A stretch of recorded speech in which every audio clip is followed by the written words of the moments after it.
hemos recogido también su análisis para notas periodísticas sobre la situación del empleo en este momento, para el análisis sobre todo de las cifras, porque cuando el INEC nos dice la tasa de desempleo es del 4%, ha bajado en los últimos meses, con respecto también a la pandemia, cuando se mide todo esto, pues evidentemente hay una recuperación.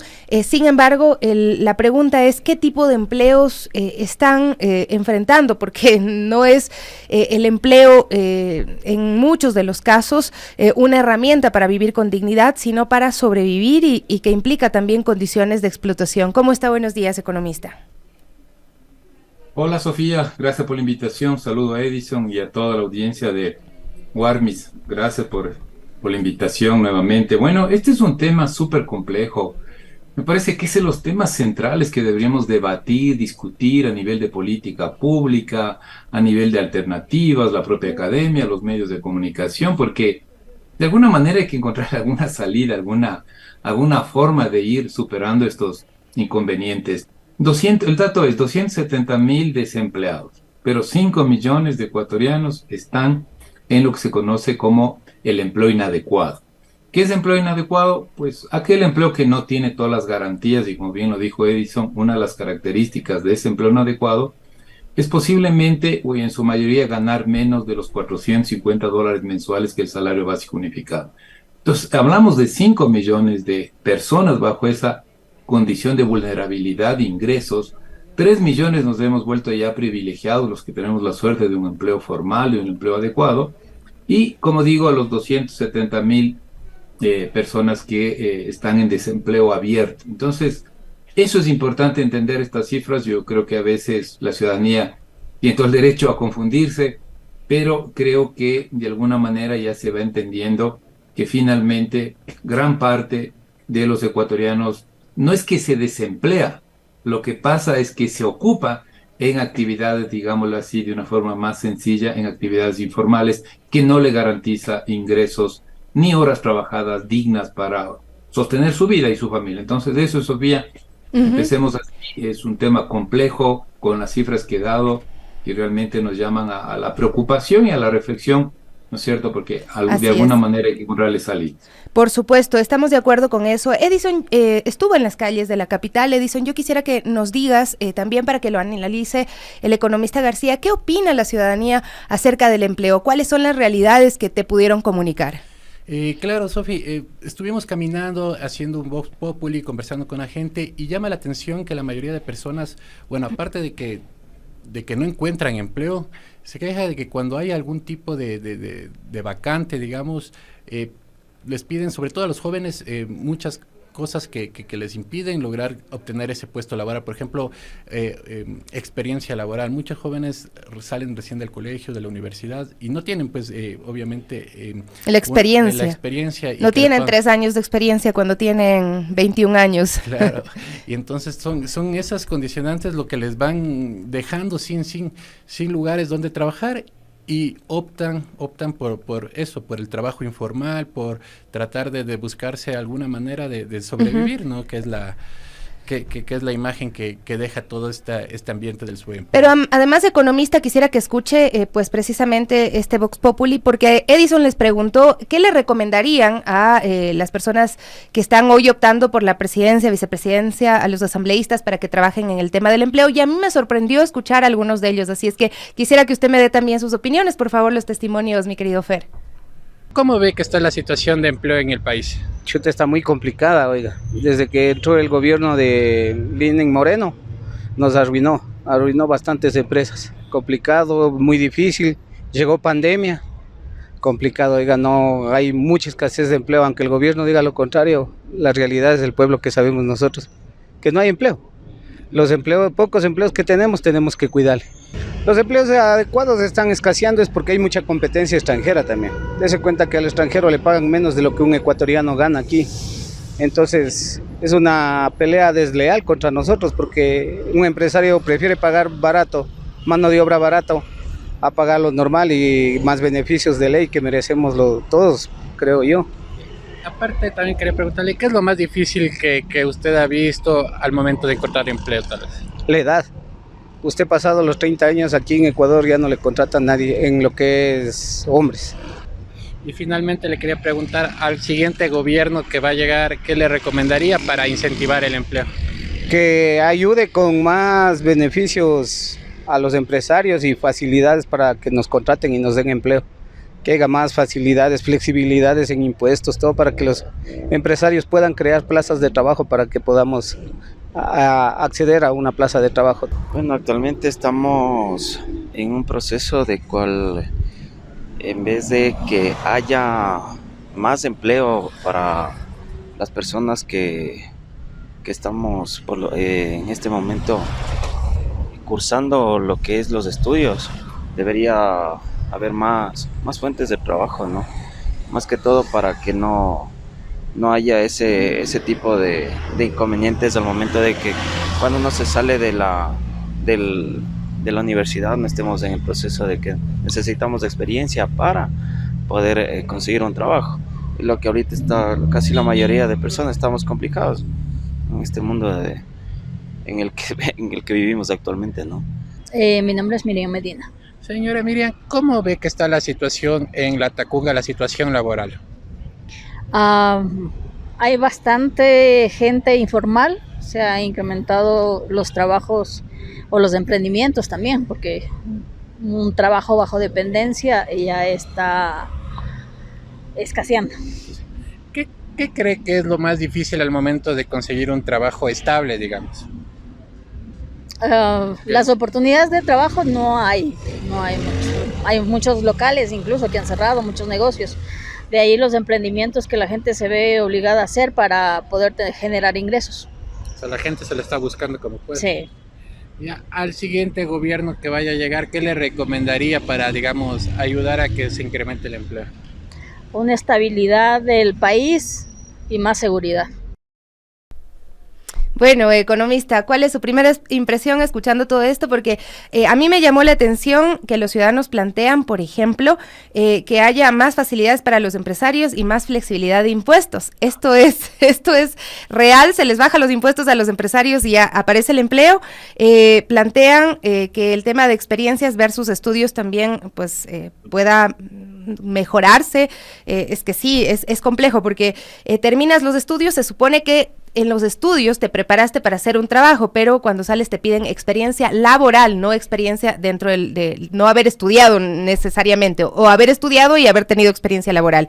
Y también hablan sobre la informalidad y que la gente pues pueda tener más emprendimientos. Los emprendimientos le sostienen a la gente también. Este tipo de cosas a mí me llamó la atención. ¿Qué es lo que opinamos los ciudadanos sobre las posibilidades de obtener un empleo? Bueno, Sofía, a mí me parece que nos dan una lección de vida, ¿no? La gente de nuestro pueblo habla con tanta propiedad. A veces los académicos nos perdemos de nuestros estudios y lo que ha hecho Edison con esta entrevista me parece genial. Yo destaco dos cosas. La una, que sí habla de que la necesidad del empleo está vinculado con la oportunidad de encontrar empleo. Y la oportunidad de encontrar empleo es producción, no hay otra. O sea, ahí tenemos que estar claros en el sentido de que no puedo ocuparme si no tengo la respectiva fuente de empleo que está en los sectores productivos. Ahora, en el país necesitamos elevar el debate para cerrar esta primera idea. El sector productivo que genera empleo no termina en las empresas, las sociedades anónimas y las compañías limitadas, sino que el sector productivo hay que entenderlo de una forma más amplia. Por ejemplo, hay 15.000 organizaciones de la economía popular y solidaria, son las cooperativas de producción, está incluido también, ¿no es cierto?, a las asociaciones de servicios, y los gobiernos se olvidan de eso. Parecería que el empleo es solo el tema empresarial. Hay que trabajar en el sector empresarial, pero como menciono, hay que trabajar en la economía popular y solidaria. 15.000 organizaciones, es mucha gente que está involucrado ahí. Hay 1 millón de organizaciones, llamemos de la economía familiar campesina, campesinos con menos de 5 hectáreas que producen alimentos. Entonces hay que atender ahí a estas personas porque ahí está precisamente la ocupación. Hay cientos de miles de emprendedores. Hay una ley que se llama aquí en el Ecuador la Ley de Emprendimiento y define el emprendimiento como unidades productivas menor a 5 años. Entonces, Sofía, ¿por qué hago este recuento? Porque creo que así deberíamos entender. la oportunidad laboral tiene que generar todo este circuito amplio de producción y a veces nos quedamos como que solo es lo formal, solo es la empresa, cuando en realidad es más amplio. Y la otra idea que me queda, y a mí yo aprendo mucho, es esta posibilidad, ¿no es cierto?, de que se piense adecuadamente en las políticas, sin mucha ideología, sino, por ejemplo, esta cuestión práctica que dicen que sea más flexible, que el empresario tenga la mejor y el sector productivo tenga la mejor posibilidad para generar ese empleo. Que si el tema impositivo es tal cual, pues bueno, que se haga el esfuerzo para que facilite el empleo. Por ejemplo, aquí hay incentivos tributarios para todo, menos para generar empleo. O sea, sí me llama a mí la atención y se podría trabajar en eso, y de hecho tenemos algunos planteamientos desde el Colegio de Economistas del Pacto Social con respecto a cómo, por ejemplo, generar un incentivo tributario para generar empleo en los más jóvenes. Porque otro drama, que si hay tiempo lo puedo comentar también, es que gran parte de esta realidad complicada del empleo le pega muy duro a los jóvenes. Menores de 34 años aquí cada vez se vuelve más difícil entrar a un puesto de trabajo formal. Economista, le quería hacer una consulta. En este análisis que estamos haciendo y en torno a la campaña electoral que ya estamos viviendo, la mayoría de los candidatos habla de que va a generar empleo, que va a generar empleo, que va a generar empleo, pero no dicen qué tipo de empleo es el que va a generar y en qué condiciones. En este sentido, le quería consultar sobre el empleo adecuado. ¿Por qué es importante que la sociedad sepa que ese es el tipo de empleo al que se debe apuntar? Porque ¿cuáles son las causas o las consecuencias que da este empleo adecuado dentro de la sociedad? Es que la mejor forma de definir esto tiene que ver con lo que significa un empleo decente, un empleo que me garantice unas condiciones de vida adecuadas. Todo lo que no es adecuado, de alguna manera, hay 3 formas de empleo inadecuado. Todas esas formas que finalmente rayan en la informalidad, no en la ilegalidad, eso es otra cosa. En la informalidad, pues no me garantizan ingresos suficientes. No puedo llegar, lo más seguro, a los $450, que es el salario básico unificado, y puedo trabajar más de 40 horas o menos de 40 horas a la semana, que es lo que dice la ley. Entonces, de alguna manera, la definición también que utilizamos los economistas es que todo el empleo inadecuado es como una precarización de la persona. Y precario es no tener alcance a algo que yo necesito. Eso es precariedad. Entonces, lo adecuado es lo que hay que apuntar, pero para eso se necesita, como acabé de mencionar, una política pública, una política económica, gobiernos conscientes, y también nosotros, la sociedad, consciente de que esto hay que hacerlo de una forma amplia, apoyando a quien debamos apoyar. Hay 970,000 unidades productivas en el Ecuador, entre empresas, entre organizaciones no formales, llamámoslo así, que no tienen registro único de contribuyentes. Hay lo que acabé de mencionar, las organizaciones de la economía popular solidaria. Entonces, si viésemos eso en conjunto, creo que puede ser una buena alternativa, y ver cómo sostenemos esa producción, que a su vez no genere ocupación informal, sino genere, como acabo de decir, ese empleo decente con todas las garantías legales. Economista, ¿cuáles son las diferencias entre esa flexibilización de la que usted habla y la precarización? Porque claro, no es que no se han dado incentivos a los sectores empresariales, o sea, sí se han hecho normativas sobre empleo joven, se han reducido impuestos en determinadas épocas, ¿no? Cuando se ve que hay caída de empleo, se dan incentivos a los empresarios y no despunta tampoco el empleo. ¿Y cuál debe ser la relación también o la garantía que tengan los trabajadores desde el mismo Estado? Porque también veíamos una nota que ayer yo le compartía en la que se habla de que el Ecuador pues ha entrado en esta lista de los países con peores condiciones para trabajar y hablan de leyes regresivas y violencia también cuando existe actividades sindicales, violencia o represión policial. Bueno, esa es la temática, ¿no? Tan compleja en el sentido de que las condiciones productivas y de generación de empleo no son las más adecuadas. Si hay incentivos empresariales, por ejemplo, a través del Código Orgánico de la Producción, Comercio e Inversiones, COPSI, que lleva muchos años, ¿no? Y que tiene que ver con exoneración de impuestos por ubicarnos en tal zona, si es fuera de Quito y Guayaquil, pero en general no han tenido los efectos en el empleo. Yo creo que es hora de repensar todos esos incentivos, dar el incentivo a la pequeña, mediana, a la economía popular solidaria, buscar cómo esos incentivos lleguen a la base productiva y no necesariamente a empresas grandes que incluso ni siquiera pueden generar el empleo que estamos mencionando. Yo creo que ese es un buen tema, Sofía. Un gobierno nuevo debería revisar esos incentivos tributarios y dejar a aquellos que son útiles para lo que la gente necesitamos, empleo. Segundo, sí creo que el ambiente de negocios, el ambiente regulatorio en el país se ha complicado. Está prohibido por constitución el trabajo por horas, eso está ok.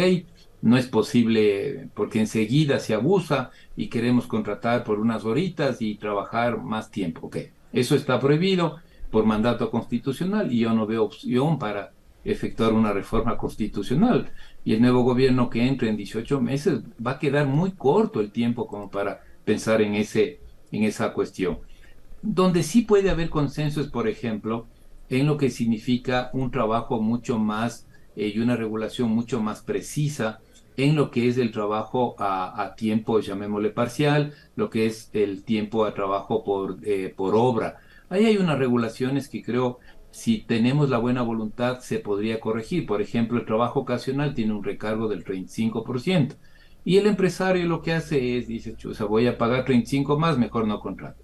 Entonces creo que evitando los extremos, evitando que precarizar a la gente, pero creo que se requiere, por ejemplo, esa reforma legal que se podría hacer en un proceso con una nueva asamblea dispuesta a oírnos a los ciudadanos, dispuesta a buscar esa reforma.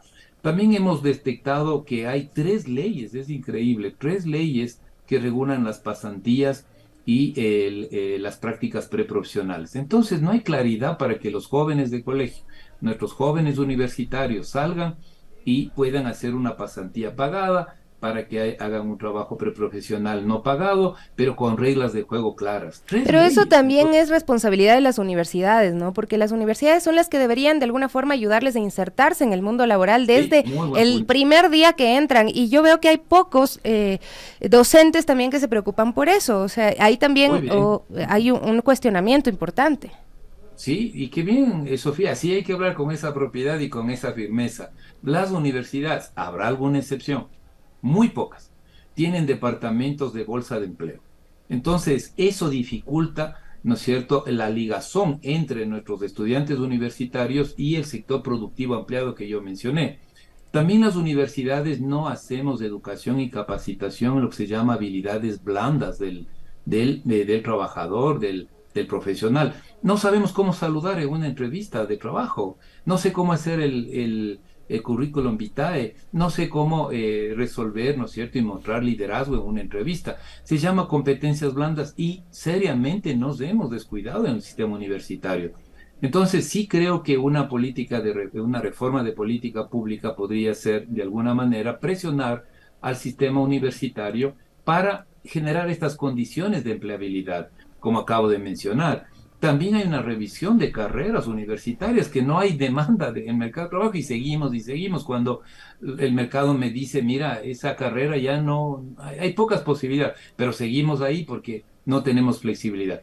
Muy buen punto, creo que lo que acabé de mencionar, reformas legales, podría ser una cuestión que se elimine esos incentivos tributarios que no generan empleo, trabajar en el tema de la reforma de ley de pasantías, trabajar en esto de facilitar el empleo, llamémosle por obra, el empleo a tiempo definido. Se pueden hacer, trabajar en el sistema educativo para que haya desde el colegio incluso esta capacitación, esta educación de competencias blandas. ¿Cómo se trabaja, Sofía, en equipo? A veces llega uno a un empleo, salen nuestros chicos y no están con esa experticia ni con esa educación suficiente para trabajar en equipo, y eso me dificulta mi relación laboral. Buen punto, me parece que ahí hay mucho que hacer y se puede hacer, solo necesitamos voluntad política, necesitamos convencernos que es posible hacerlo, y estoy seguro que se pudiesen originar estos cambios que reclamamos para resolver todo este, como digo, es el principal problema, diría yo, socioeconómico del país. Principal problema socioeconómico. Ok, dicen, bueno, la Reserva Internacional o el fiscal. No, el principal problema socioeconómico es desempleo y el trabajo inadecuado. Porque Economista, eso finalmente nos hace a todos los ecuatorianos que estemos bien o estemos mal dentro de nuestra sociedad. sí, economista, otro punto que era importante topar en este tema es acerca igual de otra de las propuestas que están manejando mucho los candidatos para reactivar el empleo y reactivar la economía, que están diciendo los microcréditos. Están, otra de las ofertas de campaña que se ha dado en los últimos años es los microcréditos. Les vamos a dar 5,000, 10,000 dólares a los emprendedores con el 1% de interés. ¿Es viable esta situación de los microcréditos que ponen a unas tasas, por lo menos en las ofertas de campaña, unas tasas muy, muy, muy bajas y al momento, en caso de que asuman, pues no nos ha cumplido? Un ejemplo es el del gobierno que estamos viendo con Guillermo Lasso, que ofreció los microcréditos a 1% y casi nadie ha accedido a esos microcréditos, y ahora nuevamente muchos candidatos están por esa línea. ¿Es viable, es posible hacer esto, o simplemente es unas ofertas de campaña para ganar algunos votos? Yo creo que el tema es trascendente, quizás el mecanismo como lo plantean no es el adecuado, porque el dato que disponemos ya en el país es que el 50% de ecuatorianos mayor de 15 años no tiene acceso a servicios financieros. Se llama el tema de exclusión financiera. Y los gobiernos en general no le han puesto mucho énfasis a una buena política de inclusión financiera. Entonces yo le digo a un estudiante universitario, yo soy profesor en la Universidad Central de Ecuador, mira, vamos a apoyarte en el emprendimiento, pero sin crédito. O sea, ¿qué puede hacer? Y además no es sujeto de crédito porque no tiene el score bancario, porque no tiene experiencia, no tiene colaterales o garantías, entonces se complica el emprendimiento. Así que me parece que ese tema sí debemos tratarlo en la campaña electoral y ver qué dicen los diferentes candidatos, pero que lo hagan de una manera sostenible. Prestar al 1%, descapitalizar al sistema financiero es muy complicado. Si hay el dato, creo que al final se han entregado menos de 100,000 créditos a este 1% o al 1% del programa que tiene este gobierno, pero ya digo, o sea... ¿Cuál es el 100,000, impacto de ese dinero entregado, claro, o sea, no? Ese es el tema. ese es el tema. Entonces creo que hay que hacer la cuestión más sostenible, más estructural. Por ejemplo, hay que capitalizar y hacer que se maneje mejor la banca pública. Doy un dato. La morosidad en la Corporación Financiera Nacional, 16%. La morosidad en el sistema bancario privado, 3%. Entonces, no es atacar a la banca pública, lo que hay que poner los puntos sobre las IES. A ver, manejemos bien la banca pública, hagamos que estén en todas las provincias, que estén en las parroquias más pobres. La banca pública no persigue lucro como persigue un banco, esa es su razón de ser, ¿ok? Pero la banca pública tiene que estar donde la banca privada no esté y esté en territorios. Esa política me parece que quisiéramos escuchar a los candidatos hablar de esa manera, ¿no? Ponernos a subsidiar y, como hemos visto, entregar créditos sin, incluso por debajo de la inflación. Por ejemplo, eso hace que todo el sistema financiero no quiera participar. ¿Cómo le obliga una cooperativa a prestar cuando está pagando 8% de tasa de interés por mi ahorro? Y luego le digo, presta al 1%, o sea, eso no existe, eso no... ¿Y la obra pública, reactivar la obra pública, tiene impacto? Por supuesto, y una de las políticas que se ha venido en los últimos años ajustando la inversión pública, Sofía, sabemos, ¿no?, que hay que poner orden en el tema fiscal. ¿Y qué se baja? El gasto en inversión. El gasto de inversión es importante porque las carreteras, los puentes, las infraestructuras, lo hace la empresa privada, lo hace la pequeña, mediana industria, porque se vincula al tema de la construcción. Pero eso se ha caído. Por tanto, el empleo también se ha caído en los sectores formales. El sector de la construcción lleva 6, 7 años de caída. No logra recuperarse. Entonces, un sector que genera empleo como la construcción y para los sectores más populares, pues en los últimos años no ha tenido cabida para poder expandirse. Entonces, creo que es fundamental recuperar, y también quisiéramos oírle a los candidatos que nos hablen de manera sostenible cómo volver a hacer inversión pública. Eso debería ser un consenso en el país. Sin inversión pública es difícil que salgamos adelante, es difícil que ciertos sectores productivos se recuperen, que ciertos sectores puedan generar el empleo que pueden generar, pero que no se generan condiciones. Entonces, y también había, Sofía, que estaba pensando lo que decía alguien del pueblo, es el tema de seguridad. El tema de seguridad, por ejemplo, hoy pongo un ejemplo, se está volviendo dramático. el sector turístico en Esmeraldas va a caer un 80%. Qué grave. Imaginemos esas familias, Sofía, ¿no es cierto? Y Edison, lo que les espera, porque no vamos a ir a vacacionar o ir a las playas esmeraldeñas, por ejemplo, el pueblo quiteño, los ciudadanos quiteños. Entonces, qué drama que estamos creando para esa gente. Yo sí me preocupo y digo, bueno, algo habrá que hacer, ¿no? Pero también el tema hay que buscar soluciones contundentes para la inseguridad. ¿Cómo podemos viajar si no tenemos un Por mínimo de supuesto. seguridad? ¿No Ujú. es cierto? Entonces somos seres humanos, nos preocupa nuestra familia, quisiéramos ir, pero el impacto en el turismo esmeraldeño es duro. Yo digo, es tremendo y es bueno que por lo menos en esta emisora lo podamos decir, ¿no? Y que alguien se acuerde y empecemos a ver alguna política para resolver ese problema que ya está, ahorita ya está, no hay que esperar, ya está presente, como digo, nos preocupa mucho para esa gente que vive del turismo en esta provincia tan linda y tan importante, pero que pocos se acuerdan, la verdad.